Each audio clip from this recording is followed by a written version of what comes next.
but I do have my ingredients here in front of me to get started. So this is a great time to just gather the things you need, a little bit of flour, an egg, we've got some milk. We'll melt some butter. In fact, maybe I'll just pop my butter in the microwave to melt it right now, so it doesn't make that noise for everybody, just for you. 3 tablespoons, right? 3 tablespoons will go in the crepe batter, and then we've got another 2 tablespoons that'll go in the sauce eventually. And for the sauce, 2-ish tablespoons. You don't have to be, hugely precise on that, and we'll talk about that. And the crepe batter is unsalted, correct? Yep. The crepe batter has a pinch of salt in it, actually, yeah. Oops, there we go. Yeah. Were we also supposed to have melted butter for the pan? Yes, a little melted butter for the pan. And so what I'm going to suggest, because you really don't want too much butter in the pan because you'll find the crepe will slide around a little bit, is I'm just going to use the residual that's in my melted butter when I pour it into the crepe batter and just use that to kind of brush. But you could have another, tablespoon or so. You don't need, it's not going to be a lot. Okay. Thank you. Yeah. And we've got another person in the waiting room. Here we go.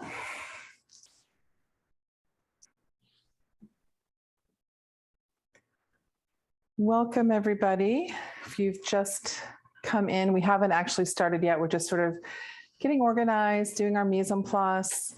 So the ingredients that I have in front of me for the crepes are the milk, the flour, I have an egg, melted butter, 3 tablespoons melted, the water, and we'll talk about that in a second, pinch of salt, and there's a tablespoon of sugar in the recipe, definitely optional if you're trying to cut back on sugar a little bit. Letting in somebody else. And sometimes I omit the sugar in the crepes because we have a lot of sugar in the sauce, but I don't know. They're delicious with the sugar in them too. It's hard to say. I could go both ways. Hi, welcome. We haven't started. I'm just chit-chatting. Happy Valentine's Day or happy crepe making day if you don't celebrate Valentine's Day, which is perfectly fine. And I've told the people who came in a minute or two ago that I'm very informal. That's the word I was searching for so hard I couldn't think of. And since we do have a kind of a nice intimate group, I think we're expecting about maybe 10 people or so, 10 cameras coming in. Feel free to ask me questions out loud. I love questions. I think people learn so much from hearing, what other people are thinking as well. So don't hesitate to ask. Right. Is that a cocktail? No, in Bree and Bill's camera, I can see it looked like they were holding a cocktail perhaps, but that was just my imagination filling in the rest of the evening. That's okay. That's all right. Okay, well, it's a couple minutes after. I think we have the majority of people. Let's just go ahead and get started. First of all, thank you so much for being with me this afternoon. It is my pleasure to teach with you this afternoon. I like to say teach with you because I often learn something during the course of the class as well. So that's why I like to keep it kind of informal. We'll be making one of the most classic crepe preparations ever, Crêpes Suzette, which is one of those old-fashioned, if you've ever been to an old-fashioned restaurant where they would wheel a cart around, they might make it tableside. It's got a little bit of theater to it with a flambé if you wanted to do that, and we'll talk about all those parts. So the way that we'll get started is we'll make our crepe batter and let it rest for a second while I talk to you about what we'll use to put the sauce together. The sauce is going to come together really quickly, so I want to make sure that you have all those ingredients ready, and then we'll come back to our crepe batter and cook them all off. So the amount of the batter today will make about 6 to 8 crepes, which is great because you can practice with 1 or 2. And then if you feel like you messed up a crepe, it's not a whole lot of ingredients to put together another, little recipe of it. let me just go over these ingredients really quickly. So what I have here is I have a half a cup of flour. I have a half a cup of milk, 3 tablespoons of melted butter, an egg, and then 3 tablespoons of water in this little measuring cup. We'll add a pinch of salt, and we'll add a tablespoon, optional for me at least, a tablespoon of sugar to that. And the recipe calls for doing this in a blender. If you don't have a blender or some kind of blending equipment that you want to use, you can absolutely whisk this together. This does not have, it doesn't need, you know, all that power, but it is quick. So I'm going to use my hand blender. I'm just going to put all the ingredients into the tumbler that comes with my hand blender. And if you're going to use your countertop blender the same way, we'll just put all those ingredients in together. And I'm going to start with the milk so that the flour doesn't all stick on the bottom. And the water. And the egg. You probably have heard this already, but I like to, it's good to crack an egg on a flat surface rather than cracking it on the edge of something. That way it doesn't push the shell up into the egg. So I'm cracking it, put the egg in there, my eggshell, my melted butter's going in. And now you see there's some residual butter in this. This is the butter that I'll use to butter my crepe pan. You don't really need a whole lot of butter, but we'll talk about that when we get over to the pan. And let me move that back over to the stove. And now the half cup of flour. And I guess I'll ask, is anybody using gluten-free flour? You can like raise your hand or ring a bell. No? Okay. So very often in my classes, people have questions about alternate kinds of flour. Crepes are a great product to make because with gluten-free flour, they don't require a lot of stretching like bread does. Gluten-free flour works pretty well. And now I'm just going to mix this up.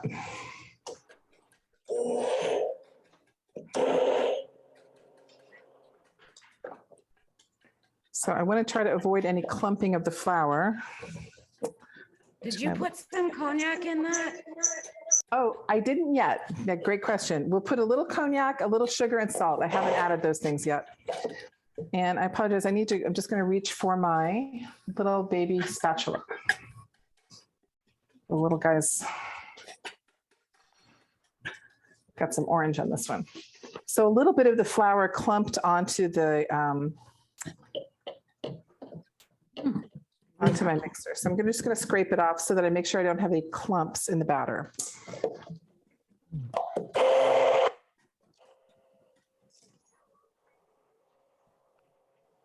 If I'm whisking, do I need to like make it extra fluffy or go for a while or?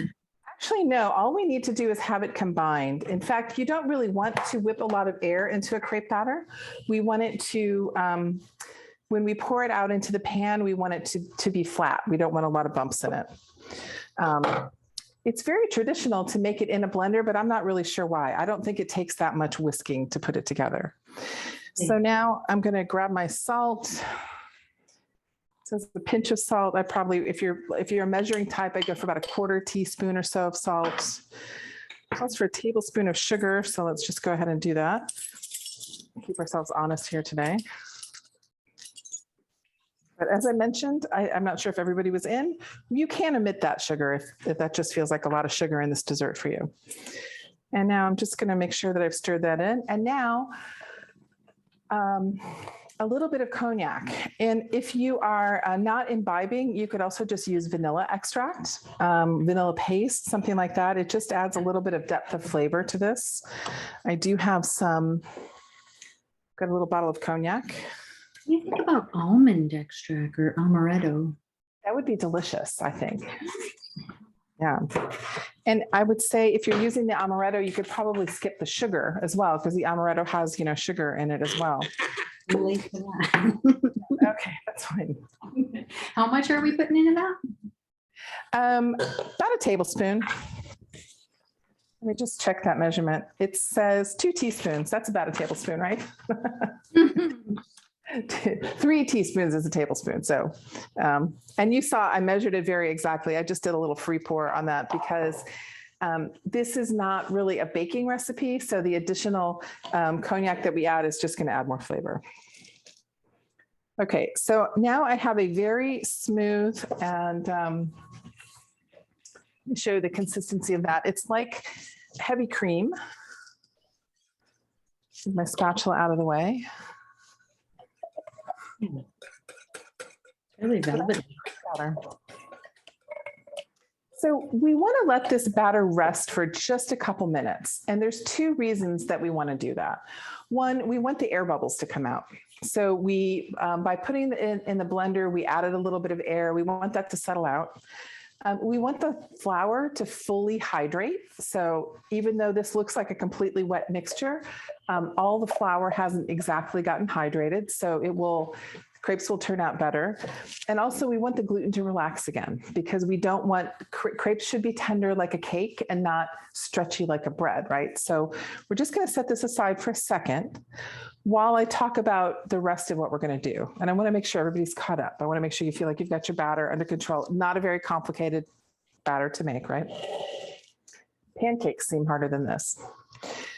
Okay, so for our sauce, we have some orange juice. And now I'm going to recommend that you could use the juice from the orange. We're going to make some orange zest. And rather than waste this orange or not have it available, we could just juice this instead of using a purchased orange juice, if you'd like to do that. I have another 2 tablespoons of butter that we'll put into the sauce. I have the cognac, which we'll add to the sauce, and a little bit of Grand Marnier. The recipe says triple sec. I didn't happen to have that, but that's an orange liqueur, and this is kind of an upgraded version of triple sec. So any orange flavored liqueur that you have. And again, if you happen to not be imbibing, that's absolutely fine. This is an additional flavor that gives a little depth of flavor. You can add a teaspoon or so of vanilla extract and a little extra orange juice to make up for the volume, but you don't really need to add anything. The recipe says add water. I'm not sure that's really necessary. You could just skip it if you're not. All right. If we use the oranges that we zested, should we strain the pulp out? No, I think I like the pulp in it. It gives it a nice, sorry about that. Let me close this door. Gives it a nice a texture. So the way that I'm going to do that is I have an orange squeezer, lemon squeezer, and I'm just going to squeeze mine right into the pan. I'm also going to make a little extra sauce because my daughter and her friend are coming over for dinner tonight. And so I'm going to make a little extra crepes so that I've got some for later too. So I'll make a little extra sauce in mine. Never go wrong with extra sauce, I think. Okay, so let me set these things back aside. And let's talk about the pan. So I think, maybe let's talk about zesting the orange first. I have a microplane zester, which I think is a really efficient way to zest, we're going to use about a tablespoon of orange zest. But if you don't have one of these, you can use a vegetable peeler and you can remove strips of the pith and then you can chop it finely. So there's a bunch of ways to do that, but this orange zest is going to go into the sauce. So we don't want it in big stripes we want it, to be able to be mixed into the sauce pretty well. Does that make sense? If you don't have one of these, this would be the next great present to put on your gift list for whatever holiday you celebrate coming up. Could be your St. Patrick's Day gift, I guess. Yes. And so Jennifer held up the zester. I have one of those as well, and that's actually great too. Okay, I wasn't sure if that's where it's too long. That's what I was going to ask, like the strips. You might want to give just a chop through them. So you can pull it off with the little holes of the regular zester and then just give them a little chop up. That sounds good. And I'll pull one of those out of my drawer of wonders if I can find it. But those work very well too. So I'm just going to, and I happen to have a blood orange today. My grocery store doesn't always have them, but they have all these specialty produce like those long stemmed strawberries for Valentine's Day that cost so much. And I'm going to throw the stem away. I feel I'm probably too much of a cheapskate to buy those. So what I find when I use my microplane is a smallish size orange makes about a tablespoon of zest. So I'm just going to zest my whole orange. And that smells good. This is our aromatic aromatherapy portion of the evening. Smells good. Got just a little bit more. So they not only had blood oranges, but they had cara oranges, which are kind of a lighter pink orange. So it's definitely, oranges are in season. This is a great dish to do, you know, in this winter shoulder season when things are coming in. Okay, I'm going to tap that out here and gather it together. I want to have this all ready to go on the stove because the sauce comes together really quickly. Grab just a little container to put that in.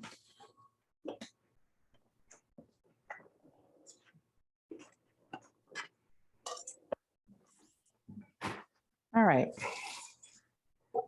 And then next up, let's talk about pans. I'd love to know what kind of pan you'll be making your crepe in so that I can help you adjust it to making it.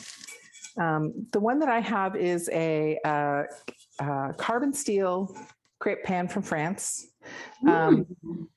It's got very shallow rim. It's really only good for making crepes. It's not really a great multi-use pan. It's not like a good skillet, but a skillet like the ones that you guys are holding up there. I see Jennifer and Rose. Yeah, Bill, that looks great. Or Bree. Ooh, Beautiful. So official. Nice. Yeah. And Lynn, that looks great too. So the recipe calls for says that a nonstick skillet works great. Oh, good. Yeah. And Morgan, perfect. Those all look great. So one of the reasons I like this pan is that the lip is so shallow that I can go underneath the crepe with my my spatula. So you'll want to have a spatula that won't scratch your pan. So a lot of you have those nonstick pans. I have one of these nylon scrapers. Hopefully you have one with your nonstick too, because that's really important. And I'm going to make my crepe just to the edge of the lip of my pan, because I have this really shallow pan. But I'm going to recommend for the rest of you to make them a little smaller than the diameter of the bottom of your pan. And that will help you get the crepe turned over. Okay.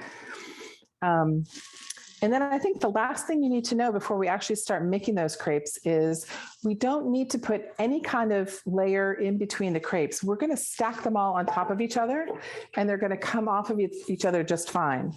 So you don't need to lay them all out over anything or, you know, have little pieces of wax paper. And I'm going to show you that. I made some earlier because I was practicing with the gluten-free flour. I was just kind of curious. And so these are crepes that I made earlier today, and see, they're just peeling right off each other. And they've been sitting there for a while. So as we make them, you can just stack them on a little plate like this, and they'll be fine. Okay. All right. I think I have allowed this to, my crepe batter to rest sufficiently.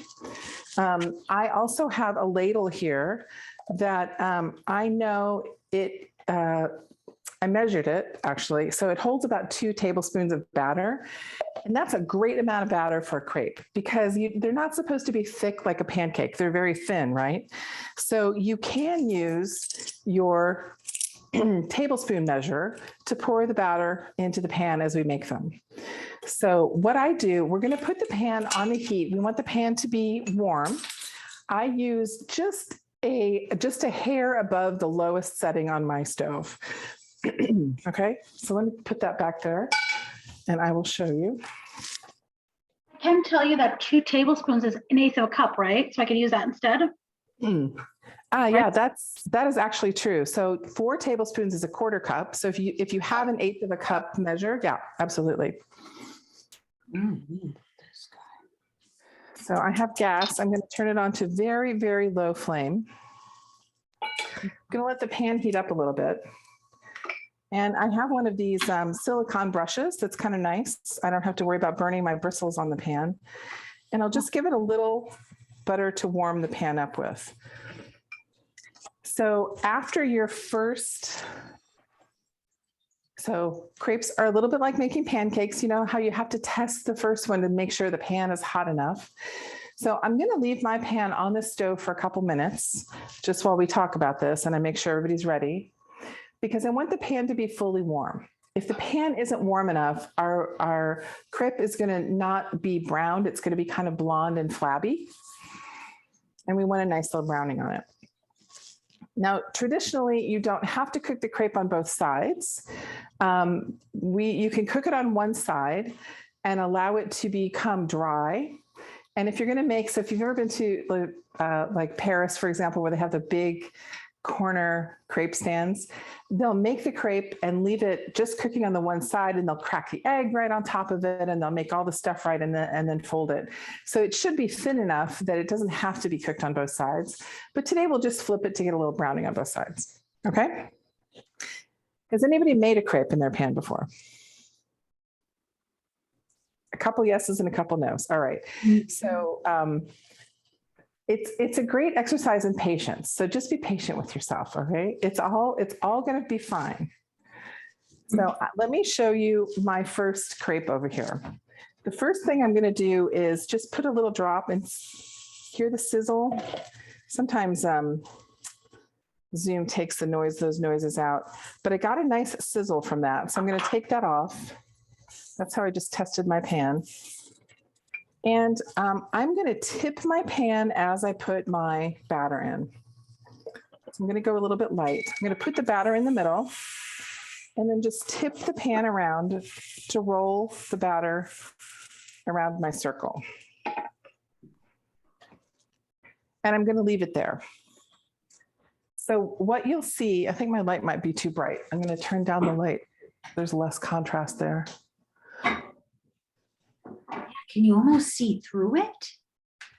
You can almost see through it. There are some, I'm going to bring it to the other camera because I think my lighting over here is a little bit better. The edges are definitely thin enough to see through it, but it's very thin. And what I'm looking for is the edges to brown very lightly. Ooh, the warm cognac in the batter smells great. And the top to look dry. So I don't want you to take yours off the burner like this. I'm just using it to show you. See if I can adjust that lighting so it's where I want it.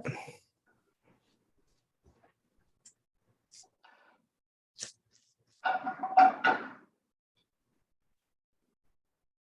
don't know if that's better. Okay, so I'm just leaving it there for a minute. It's going to take about a minute or two. And the way that we move these to get them off is I'm going to take my spatula and go all the way around the edge of the crepe first, because that's where it will tend to stick. And then again, I'm not going to necessarily recommend that you do this. My fingers are kind of heat proof. I'm going to turn it over so you can see there's not much browning there. It's pretty blonde. You just let it go back. But you'll start to hear a little sizzle on that crepe. So sometimes the hardest part is to get the roundness of the crepe. So if you're having trouble with the round part, just let me know.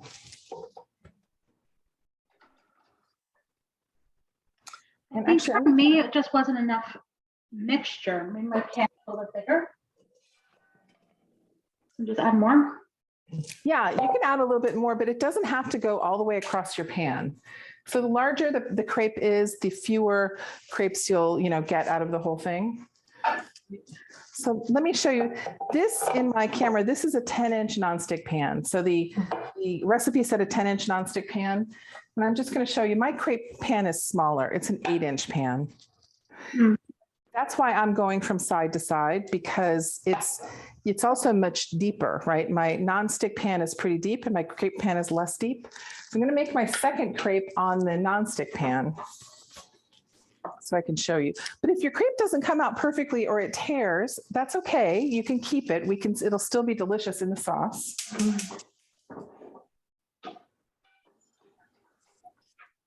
And I'm just going to pull this one off if I can. I think it's about ready. Yeah, okay. I'm going to flip it. And see the browning, it's kind of a mottled browning. I like that. It's not going to be perfectly the same color all the way across. It's got just enough browning on it. And I can remove it to my plate.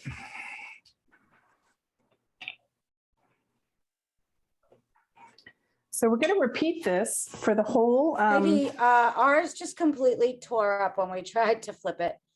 So is there Okay. something else we should be doing, be aware of? You might need a little bit more butter in your pan for the next one. It's possible. And also I would recommend that before you try to turn it over, loosen underneath the crepe. Like I lift the edge a little bit and I just loosen it to make sure there's nothing stuck. I'm heating this pan. Let me move this pan over here. So let me do one in the nonstick pan so that you can see the difference. It is actually quite a difference. Get a little better. And so even though you typically think of nonstick pans as not needing to be oiled, the oil really helps the crepe slip. Okay. So like, remember what I said, I'm not going to put my crepe batter all the way to the edges of this pan because I won't be able to get my spatula in there. So I'm going to try to just make the circle in the center of the pan. So I have my ladle. The pan is actually not quite hot enough. I had it warming on my other burner, but it didn't get very warm. So if the pan is warm enough, it won't spread like this, but that's okay. I'll just have one crepe that's kind of a cloud shape. It's very important not to be hard on yourself or your crepes. We want them just to taste good. It smells delicious. Yes, it does. It's a great thing about using a little cognac in your cooking. It does make the kitchen smell nice. Okay. So if yours looks like this, you're in good company. Look, it does that sometimes. And so the sign, the thing that you'll know if this is what happened to you is that your pan wasn't quite hot enough when you put the batter because it spread a little irregularly. Okay. However, it is cooking. I can see that the heat is lifting it up off the bottom here a little bit. I'm going to, it's very, very tender. It's almost, when I touch it, it's, I don't know. It's like an egg white. Like an egg white. Yeah, it's very, so I wanted to get more brown on the edges and brown underneath, and that will firm it up in order for me to turn it. So the fact that it's so blonde and it's so wiggly tells me that it's really not ready to turn yet. And again, this one's taking a little longer because my pan wasn't heated properly. So once you get through the entire amount of your batter, your pan should be just the right temperature. You might end up having to even turn it down a notch because the pan will, just the metal continues to heat.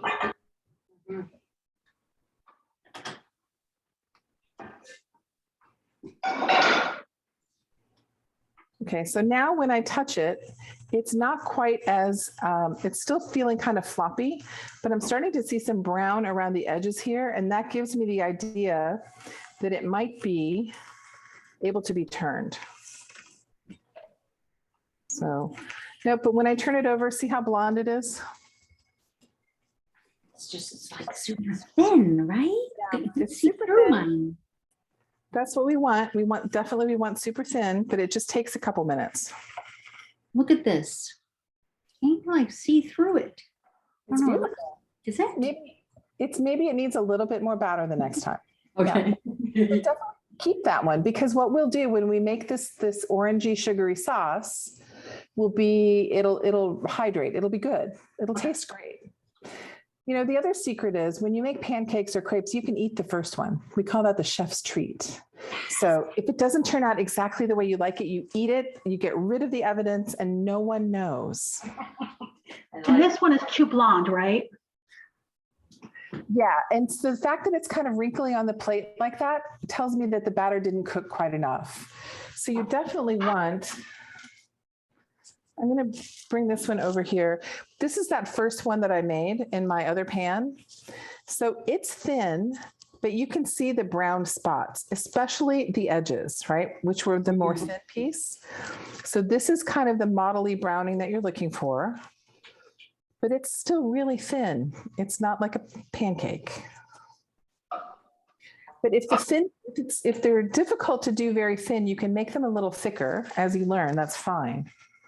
Okay, this now, here's the blondie that I had in the pan over there while I was talking. See the brownness that it got on the edge? What a difference it's going to make when I turn this over. See that? Ooh, beautiful. Yeah. So you're looking for a good amount of brown on the edge before you turn it over, and that will make it more sturdy as well. Okay, I like it. The fact that it's irregular on the edge, once I fold this into a quarter, we're going to fold them into fourths, it'll just be invisible. That's fine. How high is your flame on your stove? It is pretty, well, I turned it up for this pan because this pan wasn't hot, but I usually have it, I don't know if this translates. I have it pretty low. You can just barely see the flame down there. If this was, an electric stove that had a, low, medium, and high, I would be just a hair above low. And since it's gas, is that more of a simmer or is that like a 1 or 2? Mine it just says low. And I don't know if I've worn off the settings. It just says low and high and everything else is a guess in between. Okay, So fair enough. Like 2.5, 3, in case hers is like this. Okay, so I'm going to do another one in this skillet because it's much more similar to what you all have. And I am once again going to put some residual melted butter on there. Maybe I'll get a little bit more butter warm. So I've got some butter going in there, not very much. And I know that the pan is hot enough now. Remember the first time I listened for a sizzle, the second time I didn't. That was my bad. So, yep, I hear the sizzle. So I know I can go in with more batter now. If I just very gently rotate the pan, I can work it into a circle. Now let's make a big one. I'll make a big one that's almost the whole size of the pan.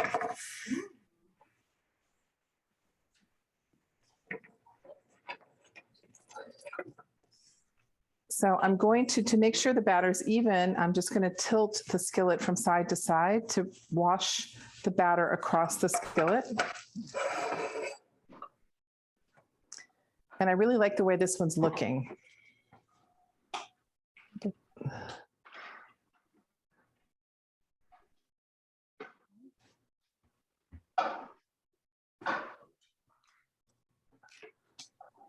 I'm going to play with another light here to see if I can get a really nice contrast.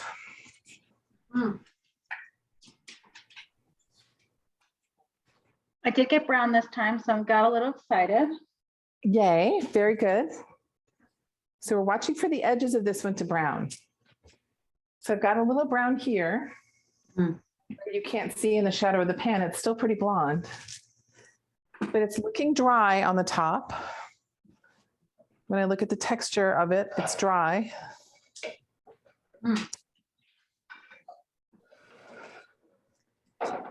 And it's not ready to turn, but I'm going to use my spatula just to make sure the edges are loosening up because they are thin. And I'm just kind of pushing them down.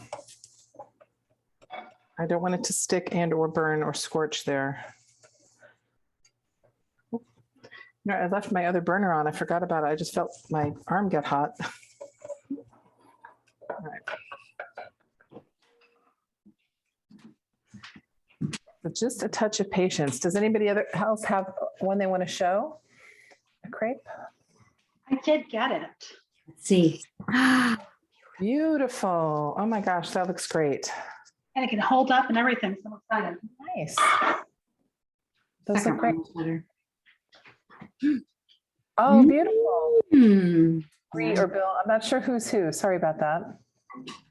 Okay, that's okay. I'm Bri. This is Bill. Oh, Bri. Sorry, Bri. Hi, Bill. Bri, nice. Morgan, that looks good. Or Morgan's camera. I never know if people's cameras are their right names.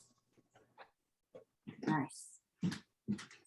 I went into yoga class. My daughter in college had used my Zoom account, and they kept saying Caroline, and I didn't realize she'd changed the name. And I was like, oh, wait, that's me. So, all right.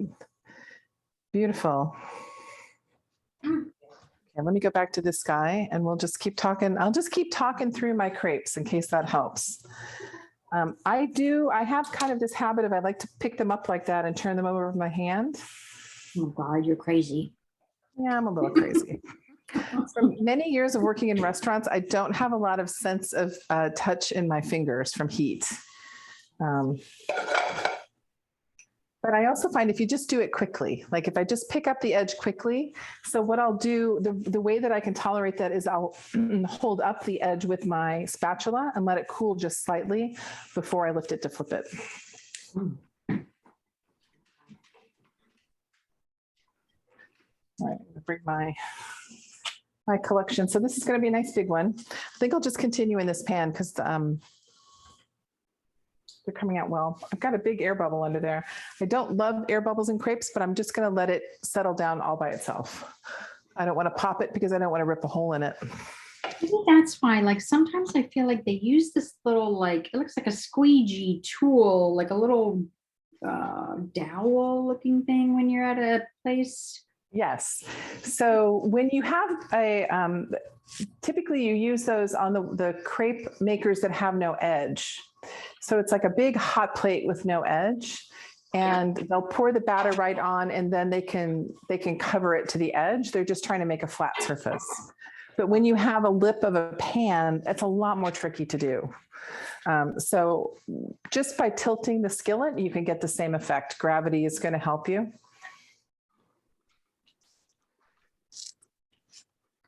All right, let's go back and see how this guy's doing. His bubble has popped.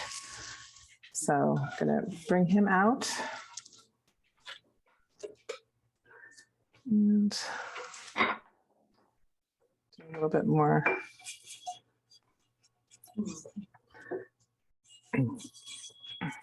So even though this is a nonstick pan, adding a little, just a touch of extra butter does a couple things. It adds flavor to the crepe because it's giving a brown butter flavor. But also oil will conduct heat better. Adding a little oil to the skillet makes the heat, touch the crepe a little nicer.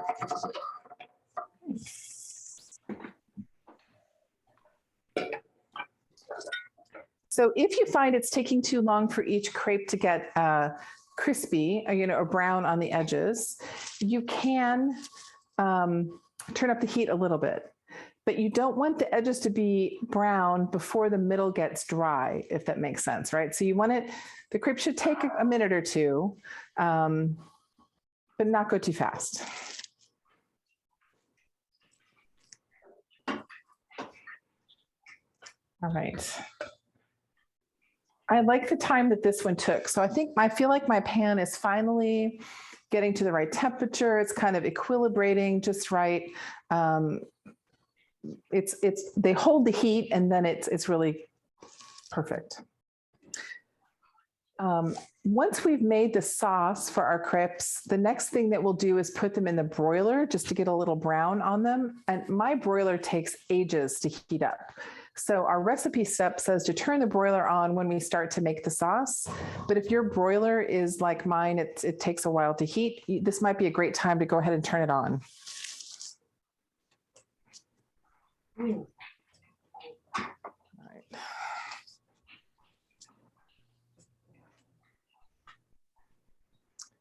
I'm going to flip this. So I know it's ready for flipping because it's got a nice brown edge on it.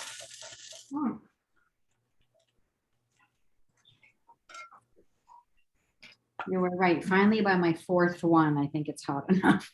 Yes. And, part of that is just the heat of the pan. So, a little story for while we're all working on those. When my son was in, I think it was middle school. No, it had to be grade school because that's the only time I would have had time. He wanted crepes for breakfast every day. And I would put an extra egg in the batter. That way I knew he was getting 2 eggs. He would eat the whole batch. And even though I made them every single day with the same pan and the same stove, I still, the first 1 or 2 would still not be, gorgeous. It just, the pan needs the time the pan needs. It's no other way to put it.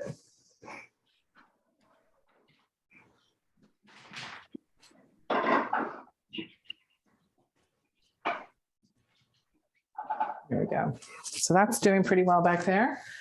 I am at I've used about 2/3 of my batter now. So I have lost track. I have 1 in the pan, 2, 3, 4. So I have 4 at this point. So if yours are small ones like this, you'll probably get 6 to 8. And if you have the large 10-inch size, I'm guessing you'll get 4 or 5 from this.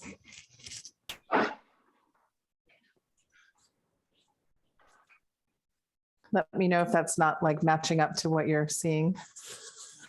5. 5. Okay. Yeah, that's great.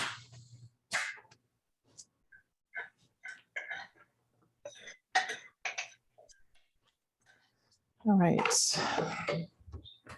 And once again, tiny little bit of butter.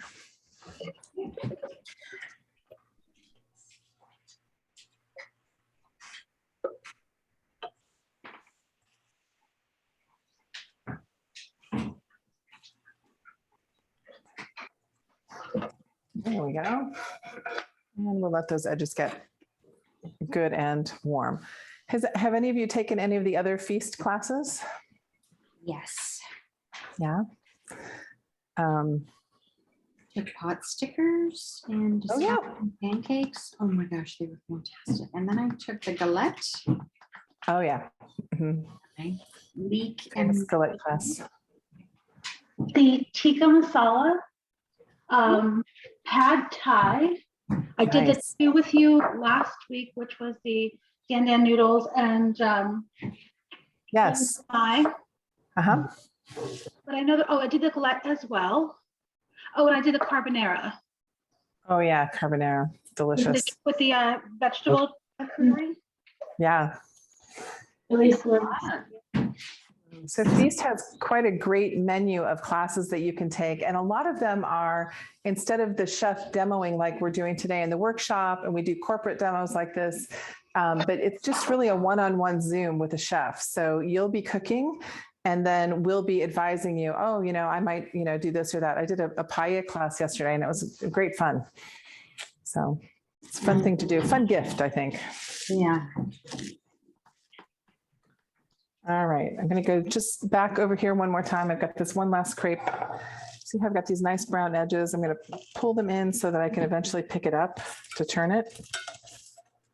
You kind of get into a routine of this where you can put one down and just wait. Okay, so we will use one more pan tonight to make the sauce and then actually broil the crepes in that same pan if you have an appropriate pan. So I want to use a pan that has a reflective bottom so that you can see in my camera what's happening. But this would be a great use of a cast iron pan or any other skillet, as long as your skillet will go into the broiler just fine. So this, yeah, that looks great. Perfect. And I think their recipe says this is a great one for a cast iron, or sorry, a stainless steel or a copper, just because like this, you can see what's happening, but cast iron is just fine. Dark bottom's just fine. So what we'll be doing is we'll put some cognac or rum or bourbon into the pan and flambe it. So that reduces the liquid volume and also burns off some of the alcohol. And then as soon as we extinguish that flame, we'll add orange juice, butter, and sugar. And that is going to reduce into a deliciously sticky orangey flavored sauce. We'll turn off the burner, add a little more orange juice, some Grand Marnier or triple sec, and the zest. Stir it all together, and then put our crepes in. So that's what's coming up. How much sugar do we need for this one? About another tablespoon. Oh, for the sauce, let me just check. We're going to use 3.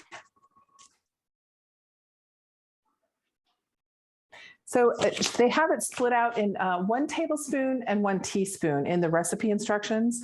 That's because we'll put 1 teaspoon on the crepes later. We'll put 1 tablespoon into the pan. All right, so just a tablespoon. I'm going to get my last crepe turned over here. There we go. I've got a nice, beautiful browning on that. I'll go ahead and turn off my burner. How is everybody doing with their crepes? Have you just about completed your batter? Yep. Just been. 1 or 2 more. Perfect. We've got about 1 more. Awesome. And back. We finished ours a few minutes ago.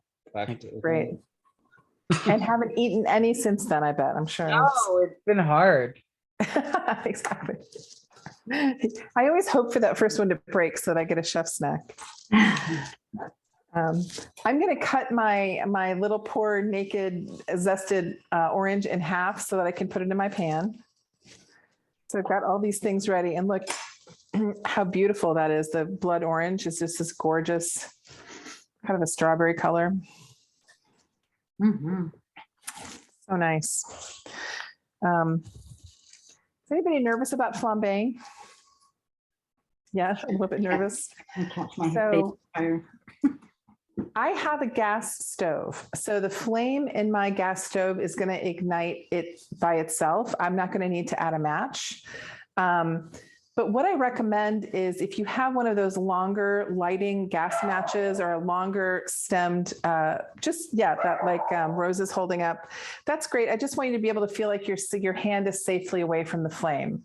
Now, the thing that should reassure you a little bit is that the flame is burning the fumes of the alcohol. So unless you get that on your hand, it's going to be hot around you, but it shouldn't, engulf you in flames or anything. So you'll be fine.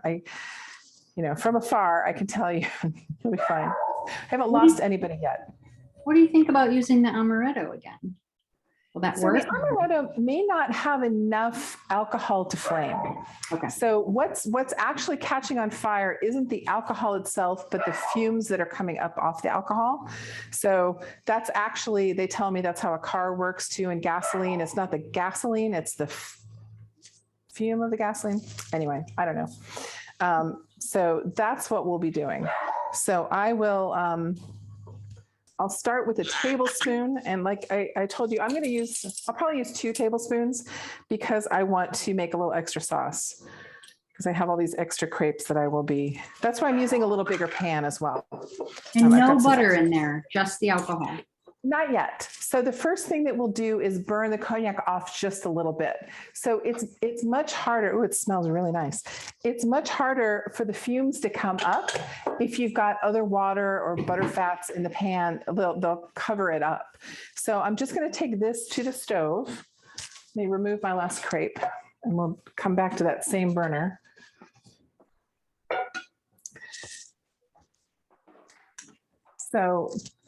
And I'm going to get this butter out of the way. And I'm also going to bring the other things that I need with me over here to the flambe pan. All right. So that way I will be ready. So I've lost my sugar. That's fine.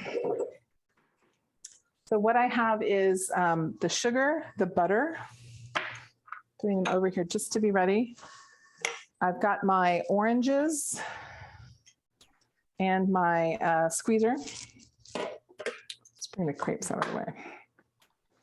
Okay, so right after we flambe the cognac, I'm going to whisk in the butter, sugar, and orange juice. So You have your heat on? Oh, you do.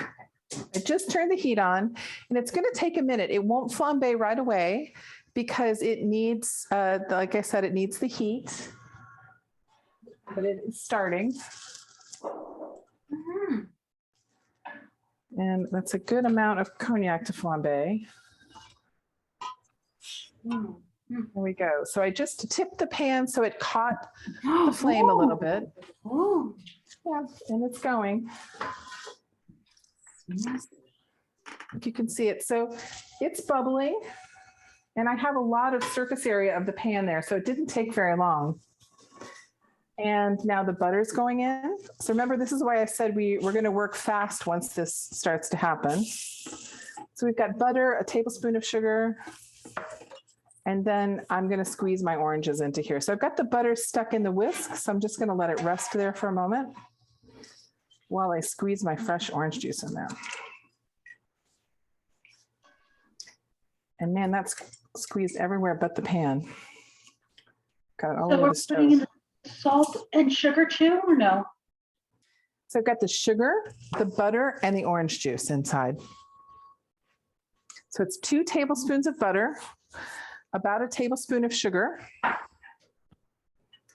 And, as I said, I'm increasing my sauce a little bit, but I'm actually not going to increase the sugar amount only because the orange juice has a lot of naturally occurring sugar. So I don't think I need to overly sweeten it. And what I want is this to come up to a little bit of a simmer, and the butter will help thicken this into an amazingly delicious. I'm a little behind right now, so I think I just heated my cognac.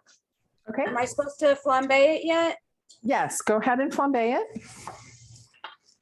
But you never get that fire. So you need the cognac has to be nice and hot. It's boiling, it's bubbling. And are you using a match or your stove? So The stove. So, you need to tip it over just a little bit. So some of the flame, some of the vapor will go down and it should catch.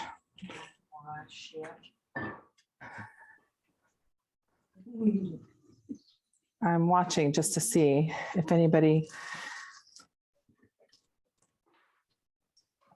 almost evaporated all of my stuff. Okay. Well, you know what? That's really the point of this flambe, is to get a little evaporation going. So if you're having trouble with it, don't be too frustrated.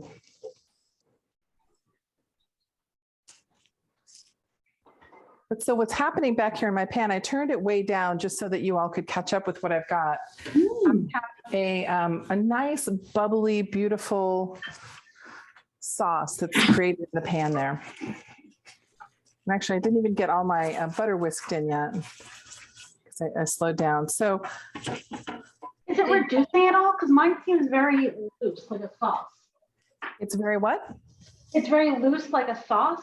Yes, this is what it's supposed to be. It's a sauce now. Okay. So I'll show you with a spoon. I can, yeah, it drips down like a sauce. Sugar, orange juice. Yep, a tablespoon of sugar, a quarter cup of orange juice. So we'll add some of the orange juice and cook it, and some of it will go in fresh. Now, I also see the recipe recommends removing the sauce and putting it, covering it, but let's just keep it in the pan. That way we don't have to dirty another bowl. So what I have here now is I've taken my pan off the heat. And I'm going to add the remaining, I poured out a little orange juice earlier. I'm going to put the remaining tablespoon or two of orange juice in there. About a teaspoon of Grand Marnier. And my orange zest. All going in there.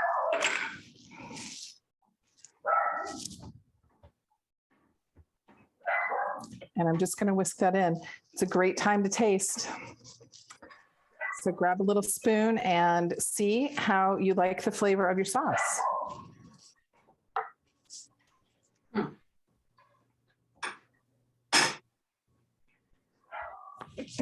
So it could be that if you were, if you went light on the cognac or, light on the sugar, you might decide you want another little taste, but mine is very balanced.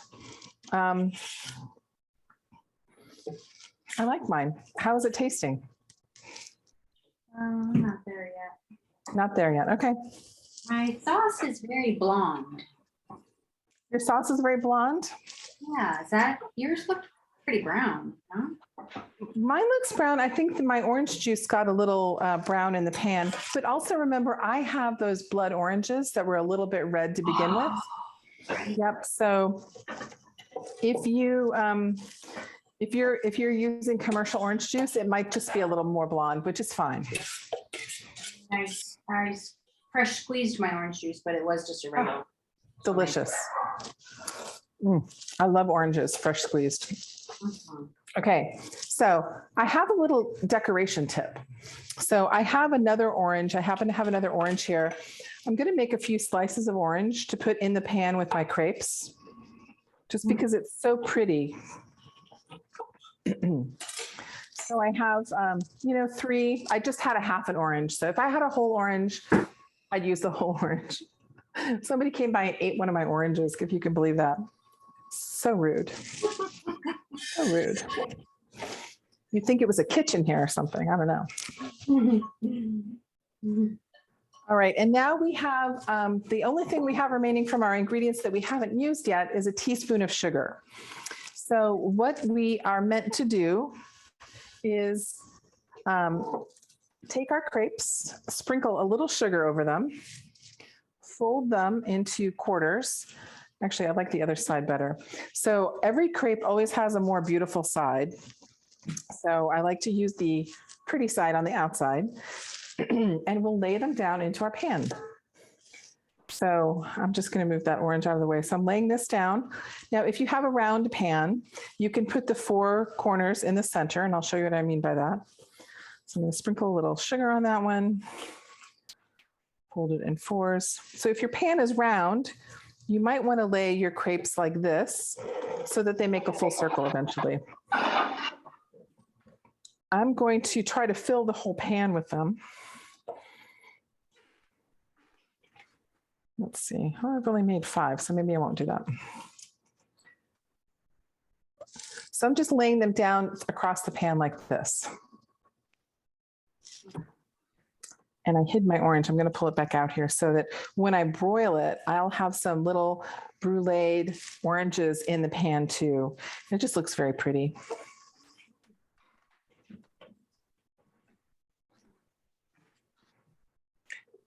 And I'm also going to hold just a spoonful of this sauce out and drizzle it over the top of my crepes like this. Mm-hmm.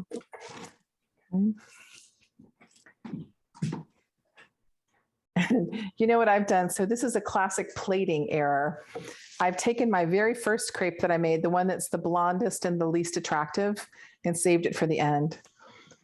Technically, in a restaurant, you just hide. If you have one that you don't love, you hide it.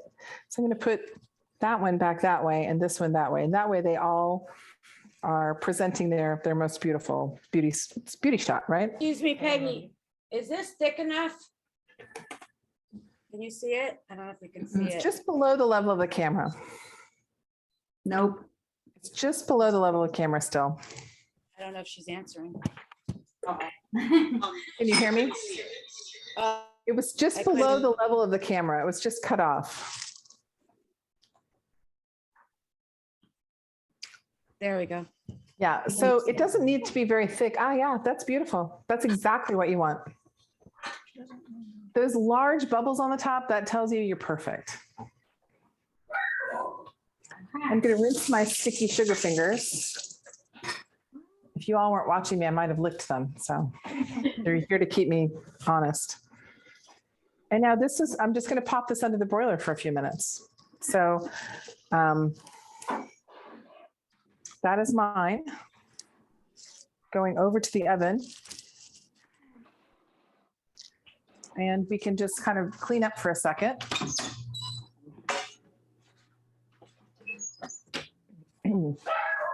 And that is one of the versions of the very classic Crêpes Suzette.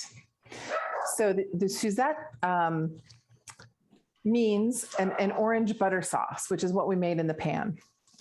And so I think that sometimes for beginning cooks, people who are learning to cook, pan sauce seems very mysterious, but you've just made a beautiful classic dessert pan sauce that could be used on anything. You could do that same pan sauce and pour it over ice cream, you know, and not have to make the crepe or, yeah, just delicious.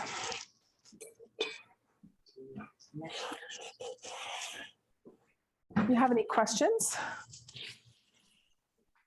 about cooking, that is? I mean, we all have questions these days. I keep So wanting to many put questions. syrup on this. Yeah. Ruin the sauce, of course. It would ruin the sauce, absolutely. I mean, can you imagine if you made like maybe 3 times the volume of that beautiful orange butter syrup and just put it on regular pancakes? Yeah. You could be the weekend hero. Also be delicious. Also great over sauteed fruit. So you could saute some pears, apples, bananas, oranges, in that sauce. So you make the sauce and then you put the sliced fruit in it and the sauce kind of cooks into the sliced fruit. That's another great use of something like that. All right, I'm just going to clear a little landing spot here for my hot pan. Time. I mentioned briefly gluten-free flour, but also just in case you ever wanted to, this recipe could be used with whole wheat flour, and you could omit the sugar in the recipe and make a savory crepe that's really great with grated cheese. So you'd make the crepe as we did, and then while it was still hot, sprinkle some grated cheese over it, kind of let it melt. Completely delicious. So, very versatile recipe. I'm not sure what I made, but I forgot my egg. Oh, the egg. Oh my goodness. You made eggless crepes. That's amazing. They still work though, right? And yes, I don't know what it was, but yeah, it's more of a pancake. I think it's just an eggless crepe. I don't know. I think it's, yeah. I mean, if your crepes turned out fine. Sure you didn't have 2 eggs out, Rose? It's funny. I mean, I literally am cleaning up. I'm like, oh yeah, there's the egg I should have used. Way back. So I would say I wish you could smell this, but I have a feeling you can because you're also making the same thing. Did you take it out? Oh, okay. I just brought it out because I could hear that it was really bubbling hard. So I've already got some brulee on there, and my sauce is all bubbly and delicious. It was on fire in there. Who had a fire? Don't do that. One of mine is black now. You have a very efficient broiler. Oh my goodness. So you can continue to spoon the sauce if you want to over the crepes. And now they would be absolutely gorgeous with a scoop of ice cream on the side of the plate or just more oranges on the plate. You can plate this any way that you would like to. So. Oh my gosh, it's so sticky. Oh, beautiful. Yeah. I'm definitely eating the burnt ones. Don't care. Give those to your kids. They'll never know the difference. I'm just going to bring 2 out here on the plate, and I'm going to bring one of my beautiful warm oranges out there. And there we are. Now, pastry chefs put powdered sugar on everything. You could definitely do that, but I like it just the way it is. I'm not sure I'd want to do that. I can't believe the smell. It's like a caramelized caramel or I don't know. Yes, it is. Yeah. So that sugar sauce, the sugar with the butter and then the fruit juice is just great. Oh, beautiful. Look at that. I love it. That's great. Oh, Morgan, beautiful. Oh, you guys make me proud. Now, never remember, never forget the fact that a sauce can save an ugly crepe too. So like if you're not happy with how your crepes look, make a little extra sauce. There we go. I do think it's because I missed the egg that the 2 tablespoons wasn't really working in the pan. That could very well be, it just didn't have enough body to hold up. And so did you say you still got 4 or 5 crepes out of that? I did actually. Great. I can't wait to see how they look. You all, this has been really fun. Oh my God. I love it. Here's ours. Fantastic. Oh, beautiful. Just the smell. I think I'm going to skip dinner and just go for dessert right now. Oh, delicious. We have a few more workshops coming up too. I'm sure that they'll start to publicize them when it gets a little closer. We have a first day of spring, and I think it's a St. Patrick's Day. I'm actually kind of losing track of all the fun things we have coming up. So keep an eye out on social for those. There'll also be the $5 workshops. And so we'll make some garden charcuterie and a gin and tonic if you want, things like that. I'll be there. Awesome. Perfect. Well, tell your friends. I think $5 is a really amazing price point Amazing. to come work with us. Yeah. Oh, ice cream. You guys are the best. Oh my gosh, this is fantastic. Thank you so much, Peggy. Yeah, Thank you so absolutely. much. Beautiful. Thanks very much. Tell your friends, come meet me. We'll do this again.